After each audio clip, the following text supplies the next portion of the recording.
Chapter 16। अब आगे। अगली सुबह जिंदल मेंशन की हवा हमेशा की तरह ताजगी से भरी थी। डाइनिंग हॉल में लंबा सा टेबल सजा था। चारों ओर सुबह की धूप कांच की खिड़कियों से छनकर भीतर आ रही थी। परिवार के सभी सदस्य अपने अपने स्थान पर बैठे थे। चम्मचों की खनक और हल्की फुल्की बातचीत ने वातावरण को घरेलू सुकून से भर रखा था। वह अपने नाश्ते की प्लेट से चुपचाप कुछ और उठाती रही। फिर अचानक कुर्सी से उठकर हल्की मुस्कान के साथ बोली, bye mom, bye dad, bye माँ, बाय पापा। इतना कहते ही वह सहज भाव से श्री और आकाश जी के माथे पर झुककर आशीर्वाद लेती है।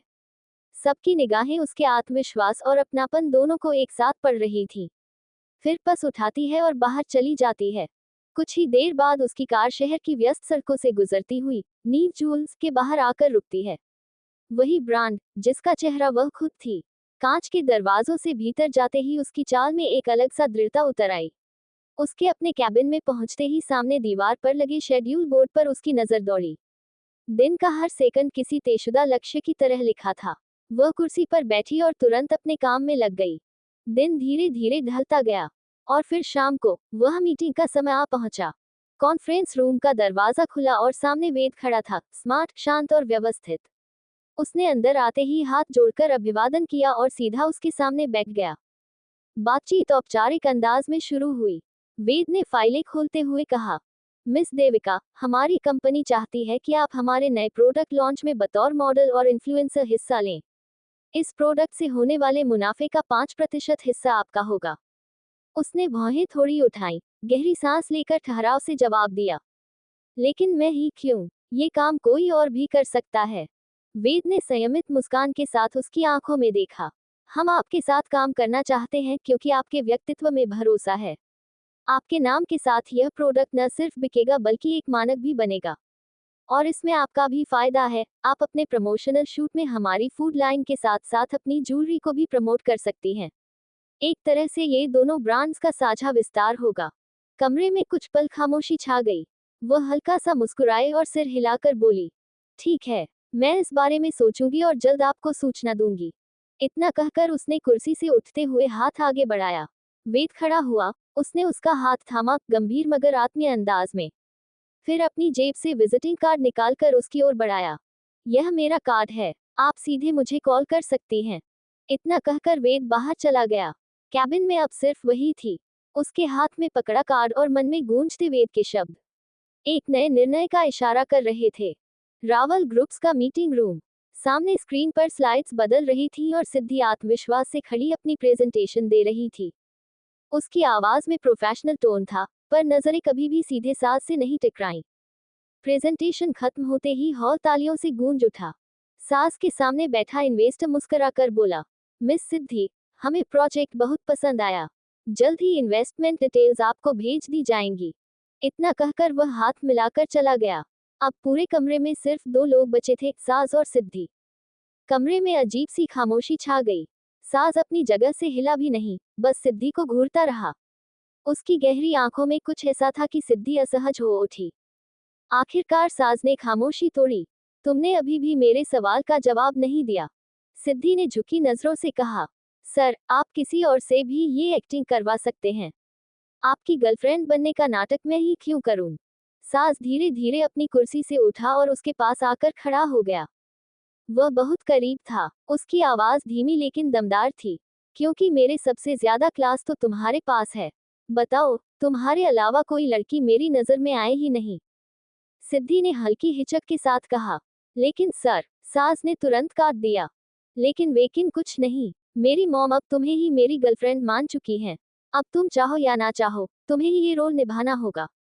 सिद्धि ने चौंककर उसकी तरफ देखा। उसकी आंखों में सच और झूठ की मिली-जुली परछाई थी। तभी सास जैसे अपनी बात संभालते हुए बोला, मेरा मतलब है, वो एक्टिंग करनी होगी, गर्लफ्रेंड की। बस। इतना कहकर वह बिना कुछ और बोले कमरे से बाहर चला गया। दरवाजा बंद होते ही सिद्धि के चेहरे पर वो मासूम, दबा हुआ भाव गायब हो गया। उसकी जगह एक रहस्यमयी मुस्कान उभर आई। उसकी आंखों में जैसे कोई गुप्त योजना चमक रही थी। दूसरी ओर, हॉस्पिटल से डिस्चार्ज मिलने के बाद अंश ने सारी औपचारिकताएं पूरी की। उस लड़की की मेडिकल रिपोर्ट उसके हाथ में थी और उसके चेहरे पर वही उलझन, क्या वह सही कर रहा है या गलत। कार में बैठते ही उसने ड्राइविंग सीट संभाली। लड़की उसके बगल की सीट पर बैठी थी। वो चुपचाप खिड़की से बाहर झांक रही थी। अंश ने कार स्टार्ट की, तभी उसकी नजर पड़ी, लड़की ने सीट बेल्ट नहीं लगाई। सीट बेल्ट बांध लो, अंश ने कहा। लड़की ने उसकी ओर देखा, फिर अपने बालों की लटों को उंगलियों में घुमाने लगी, जैसे उसने उसकी बात सुनी ही न हो। अंश ने गहरी सांस ली, कार रोकी और झुककर उसके करीब पहुंचा।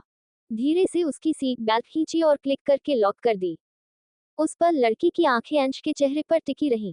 एक मासूम सी मुस्कान उसके होठों पर आई, जैसे उसके लिए ये छोटा सा ख्याल दुनिया की सबसे बड़ी सुरक्षा हो। Public welfare centre. करीब आधे घंटे बाद अंश ने कार एक बड़े गेट के सामने रोकी। ऊपर बोर्ड पर लिखा था, public welfare and rehabilitation centre.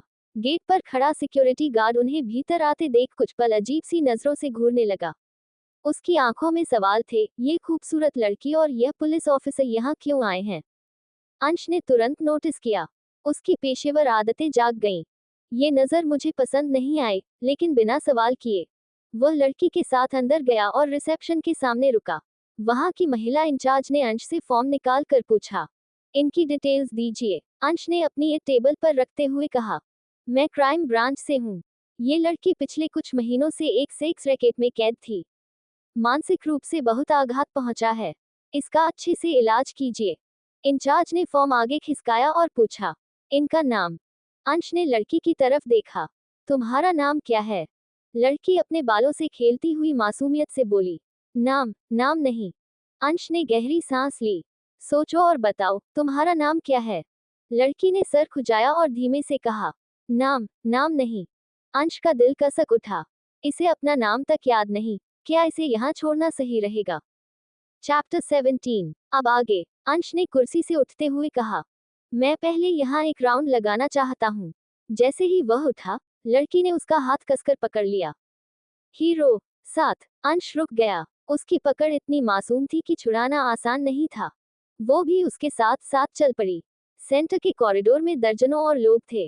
कोई अपनी ही दुनिया में खोया हुआ था, कोई किसी खिलौने से बातें कर रहा था, तो कोई दीवार पर चित्र बना रहा था। लड़की, जिसे अंश अब तक नामहीन परछाई समझ रहा था, सभी को देखती रही। उसकी आंखों में एक पल के लिए डर और अगले पल जिज्ञासा झलकने लगी। अंश लौटकर इंचार्ज के सामने बैठा और फॉर्म भरने लगा। कुछ सेकंड तक पेन रुका, फिर उसने फॉर्म में नाम लिखा, सोना। आज से तुम्हारा नाम सोना है, अंश ने उसकी तरफ देखते हुए कहा। लड़की ने उसके शब्द दोहराए, सोना, नाम सोना। उसकी आंखों में एक चमक आई, जैसे उसे पहली बार अपनी पहचान मिली हो। अंश उसे उसके कमरे तक ले गया। आज से ये तुम्हारा कमरा है, तुम यहाँ रहोगी। लेकिन लड़की ने तुरंत उसका हाथ पकड़ लिया। नहीं, हीरो पास, हस्बैंड पास। अंश ने बड़ी मुश्किल से उसका हाथ छुड़ाया। उसका दिल भी जैसे उस पकड़ के साथ ही छूट रहा था। उसने लेडी इंचार्ज की तरफ इशारा करते हुए कहा, तुम यहाँ इनके पास रहोगी, मैं तुमसे मिलने आ जाऊंगा। लेकिन सोना तो अंश को छोड़ने का नाम ही नहीं ले रही थी। वो उसकी बांह से लिपटकर जिद करने लगी। अंश ने उसकी आंखों में देखा, वो आंखें जिनमें डर से ज्यादा अब सिर्फ एक भरोसा था। भरोसा कि ये आदमी उसे कभी अकेला नहीं छोड़ेगा। अंश के कदम भारी हो गए। वो समझ नहीं पा रहा था, क्या वो सच में सिर्फ एक ड्यूटी निभा रहा है, या उसके दिल ने इस लड़की को अपना लिया है। अंश धीरे धीरे वेलफेयर सेंटर के बाहर आया। उसकी आंखों में अब भी वही नजारा घूम रहा था, सोना की मासूम टूटी हुई आंखें, जो उसे अपने की तरह देख रही थी। वो चाहकर भी उन आंखों से खुद को छुड़ा नहीं पा रहा था। कार के पास पहुंचते हुए उसने एक बार पलटकर पीछे देखा। वेलफेयर होम की खिड़की के पर्दे के पीछे वही लड़की थी, जिस पर दुनिया ने जुल्म किए थे, और जो अब उसे अपनी पूरी दुनिया मान बैठी थी। अंश ने गहरी सांस ली। मैं बस ऑफिसर हूँ, भगवान नहीं, उसने खुद से बुदबुदाया। फिर कार का दरवाजा बंद कर एक झटका देते हुए गाड़ी स्टार्ट की। कार वेलफेयर सेंटर से दूर निकलती गई, लेकिन अंश का मन वहीं अटका रह गया था। हर रेड सिग्नल पर उसे वही चेहरा नजर आता, बिखरे बालों के बीच डरी सहमी आंखें, और होठों पर फुसफुसाहट, मत जाओ। कुछ देर बाद उसकी गाड़ी शहर के बाहरी इलाके के एक पुराने बंगले के बाहर आकर रुकी। लोहे का गेट अपने आप खुल गया। अंदर उसकी टीम का एक मेंबर पहले से मौजूद था। अंश ने फाइल हाथ में ली और गाड़ी से बाहर निकलने ही वाला था कि फोन बज उठा। हेलो, अंश ने कहा। उधर से अंश से कानों तक पहुंचे शब्दों को सुन अंश की आंखें सिकुड़ गईं। चेहरे पर तनाव की रेखाएं गहराने लगी। कुछ सेकंड तक उसने कुछ नहीं कहा। फिर जैसे किसी अदृश्य ताकत ने उसे खींच लिया हो, वो उसी रफ्तार से कार में बैठा और एक्सीलरेटर दबा दिया। गाड़ी के पहियों ने मिट्टी उड़ाई और कुछ ही पलों में अंश की कार फिर उसी दिशा में जा रही थी जहां से वो लौटने की कसम खा चुका था। वशिष्ठ मेंशन। शाम का समय। लॉन के पार से आती ठंडी हवा में मोगरे की हल्की खुशबू तैर रही थी। शुभ गेट से अंदर आया, कानों में हेडफोन लगाए, किसी फंकी बीट पर सिर हिलाता हुआ। उसके बाल हवा में बिखरे थे और चेहरे पर वही मैं दुनिया से बेपरवाह हूं वाला भाव। लिविंग एरिया में विराज वशिष्ठ पहले से बैठे थे। अखबार सामने खुला था, पर ध्यान उसके शब्दों पर नहीं, बल्कि दरवाजे की ओर था। जैसे ही शुभ अंदर आया, विराज ने अखबार टेबल पर रखा और सीधा उसके सामने खड़े हो गए। शुभ ने चौंक कर कदम रोके। अरे डैड, ऐसे अचानक सामने आकर खड़े मत हुआ करो, हार्ट अटैक आ जाएगा कभी। उसने हेडफोन उतारकर गर्दन के पीछे डाला। विराज का चेहरा सख्त था। तू कल अनवी से मिलने गया था और आज घर लौटने की फुर्सत मिली है तुझे। शुभ ने हंसते हुए कहा, क्या यार डैड, अब बच्चे को थोड़ा एंजॉय भी नहीं करने दोगे क्या? दोस्तों के साथ था, बस। विराज ने उसकी बात काट दी। आवाज अब ठंडी लेकिन तेज थी। एंजॉय बाद में करना, पहले ये बता, कल तू लेट क्यों पहुंचा? शुभ की मुस्कान गायब हुई। उसने आंखें ऊपर उठाई, जैसे ये सवाल उसे बोर कर रहा हो। ओह गॉड, फिर वही बात। डैड, आपने खुद मेरी कार की चाबी छीन ली थी, याद है ना? अब मैं बस में जाऊंगा तो टाइम तो लगेगा ही। विराज की भौहें सिकुड़ गईं। तो तू टाइम पहले नहीं निकल सकता था? शुभ ने अंगड़ाई लेते हुए कहा। डैड, हर चीज की इतनी प्लानिंग थोड़े की जाती है। मैं कोई रोबोट नहीं हूँ। वो जाते जाते रुककर बोला। और अब प्लीज, मुझे बहुत नींद आ रही है। अगर फिर से किसी डेड लेक्चर का प्लान है तो मॉर्निंग तक टाल दो। कहकर वो सीढ़ियां चढ़ गया। विराज वहीं खड़े रह गए। उनके चेहरे पर गुस्से और चिंता का मिश्रण था। उन्होंने धीरे से खुद से कहा, मुझे नहीं पता ये लड़का कब समझेगा कि जिंदगी सिर्फ एंजॉय करने के लिए नहीं होती, जिम्मेदारी भी कोई चीज होती है। सीढ़ियों के ऊपर जाते हुए शुभ ने पीछे मुड़कर देखा। डैड अब भी वहीं खड़े थे। उसने सिर झटका, मुस्कुराया और बुदबुदाया, जिम्मेदारी, जिम्मेदारी इनका फेवरेट वर्ड है शायद। और कमरे का दरवाजा बंद हो गया। चैप्टर 18। अब आगे। Care centre. शाम का समय। कमरे के अंदर अफरा तफरी मची थी। दीवारों से तकिए और शीशे टकराने की आवाजें गूंज रही थीं। दो नर्सें किसी तरह एक लड़की को रोकने की कोशिश कर रही थी, वही सोना। उसकी आंखों में डर और बेचैनी एक साथ थी। वो लगातार चीख रही थी, जाना, हीरो पास जाना, हस्बैंड पास जाना। अंश, अंश, चिल्ला रो रही थी। नर्सें थक चुकी थीं। एक नर्स घबरा कर बोली, डॉक्टर साहब, ये किसी अंश को बुलाने की जिद कर रही है। उसी पल दरवाजा खुला। अंदर कदम रखा अंश ने। वो कुछ सेकंड वहीं ठहर गया। सामने सोना, बिखरे बालों में, कांपते हाथों से कुछ फेंकते हुए बोली, हीरो आ गए, छोड़ नहीं जाना। अंश ने गहरी सांस ली। धीरे धीरे उसके पास गया और उसका हाथ थाम लिया। बस अब कुछ नहीं होगा। तुम घर चलो, शांत रहो। सोना ने उसकी शर्ट पकड़ लिया और रोते हुए उसके सीने पर सिर रख दिया। वो अब भी बुदबुदा रही थी, साथ जाना हीरो, साथ जाना। अंश ने उसकी आंखों में देखा। वो जानता था कि यह प्यार नहीं, बल्कि टूटी हुई आत्मा का सहारा था। फिर भी उसने बिना कुछ कहे स्टाफ से बोला, मैं इसे अपने साथ ले जा रहा हूँ। इसकी सुरक्षा अब मेरी जिम्मेदारी है। अंश का बंगला। रात। सफेद रंग का 3 मंजिला घर। गेट से अंदर घुसते ही हरे गार्डन में हल्की लाइट्स टिमटिमा रही थी। गाड़ी धीरे से रुकी। सोना अब भी पीछे की सीट पर शांत बैठी थी, जैसे अब डर कम और यकीन ज्यादा था। अंश कार से उतरकर गेट की ओर बढ़ा। साथ में उसके कदमों के पीछे सोना भी थी। बंगले का लिविंग हॉल। सामने बड़े सोफे पर बैठे थे डॉक्टर अक्ष और नेहा। अक्ष 46 की उम्र में फिट था एकदम। नेहा 44 की उम्र में भी उतनी ही ग्रेसफुल। चेहरे पर आत्मविश्वास और होठों पर वही पुरानी स्टाइल वाली मुस्कान। जैसे ही अंश अंदर आया, नेहा ने अपनी कॉफी कप नीचे रखी और आंखें चौड़ी की। ओए होए, यह क्या नजारा है? तुम्हार बेटा किसी लड़की को भगा कर लाया है क्या? उसने अक्ष से कहा। अंश ने झट से कहा, मॉम। लेकिन तब तक अक्ष ने अखबार से आंखें उठाकर धीरे से कहा, हाँ, बिल्कुल अपनी माँ पर गया है। नेहा की आंखें अब अक्ष पर टिकी। क्या कहा तुमने? अक्ष तुरंत गला खनखारते हुए बोला, मेरा मतलब, अच्छा है, हमें लड़की नहीं ढूंढनी पड़ेगी, जैसे मुझे नहीं ढूंढनी पड़ी थी। अंश ने सिर पकड़ लिया और सोना को धीरे से सोफे पर बैठाया। मॉम, कभी तो बोलने से पहले सोच लिया करो। ये लड़की को कोई मैं भगा कर नहीं लाया, मैंने इसे एक केस से रेस्क्यू किया है। इसकी हालत ठीक नहीं थी, इसलिए इसे यहाँ लाया हूँ। ये कुछ दिन हमारे साथ रहेगी। इतना बोल अंश अपने पेरेंट्स को सोना की मेंटल कंडीशन बता देता है। नेहा झट से बोली, ओए होए, इसका ट्रीटमेंट अपनी निशी माँ से करवाना। मेरी बहन बहुत अच्छी डॉक्टर, जरूर ठीक करेगी इसे। तेरे यह पापा डॉक्टर किसी काम के नहीं। अक्ष बोला, मैं डॉक्टर नहीं सर्जन हूँ। अंश बोला, अच्छा ठीक है, आप दोनों अपना ये झगड़ा ठीक बाद में करना, मुझे भूख लगी है।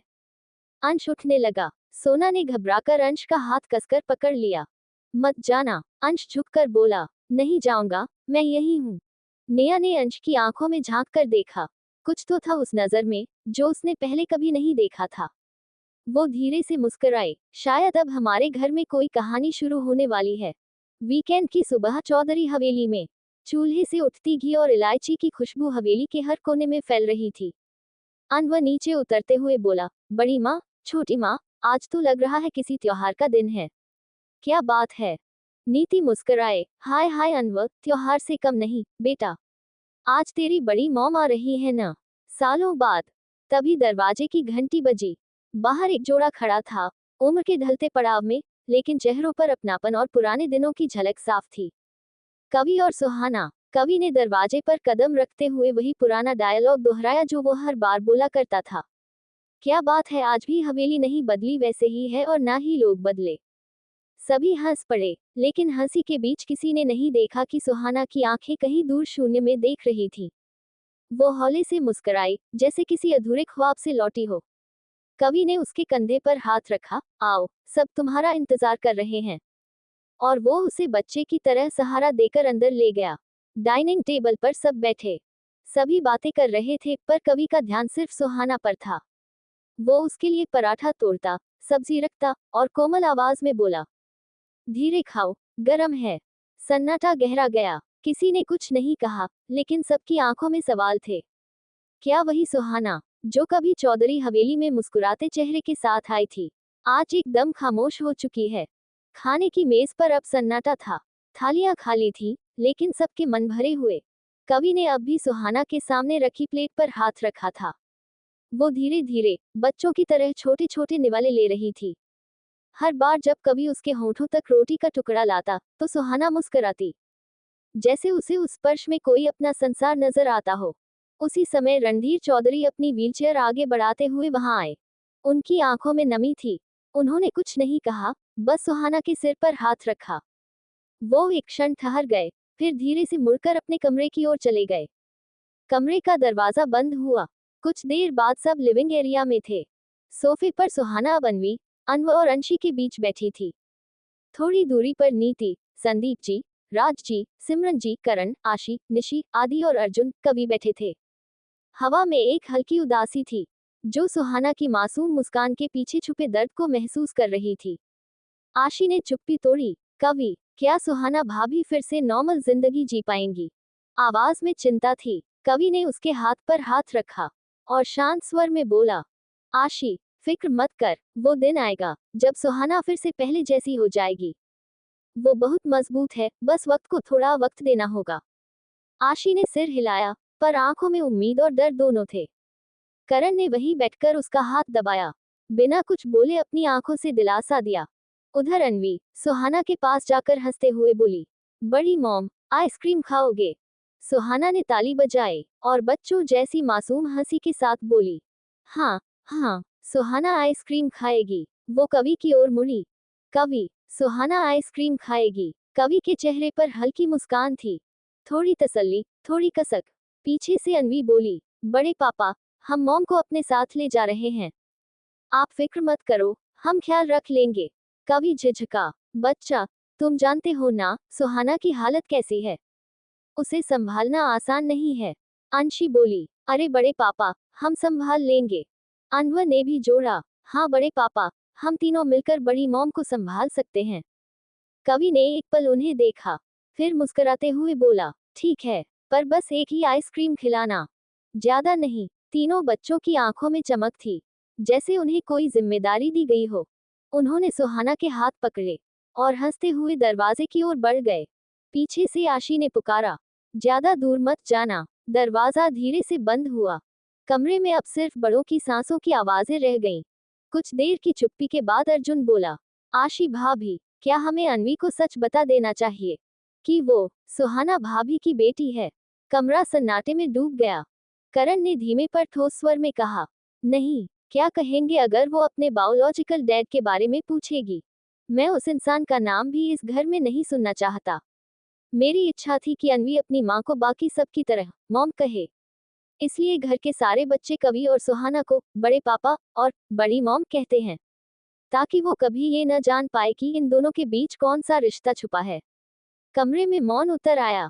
राजजी ने धीरे से कहा, जैसा करण चाहता है वैसा ही होगा। आशी ने सिर झुका लिया, लेकिन उसकी आंखों में नमी थी, क्योंकि उसे पता था सच को हमेशा के लिए छुपा पाना आसान नहीं होगा।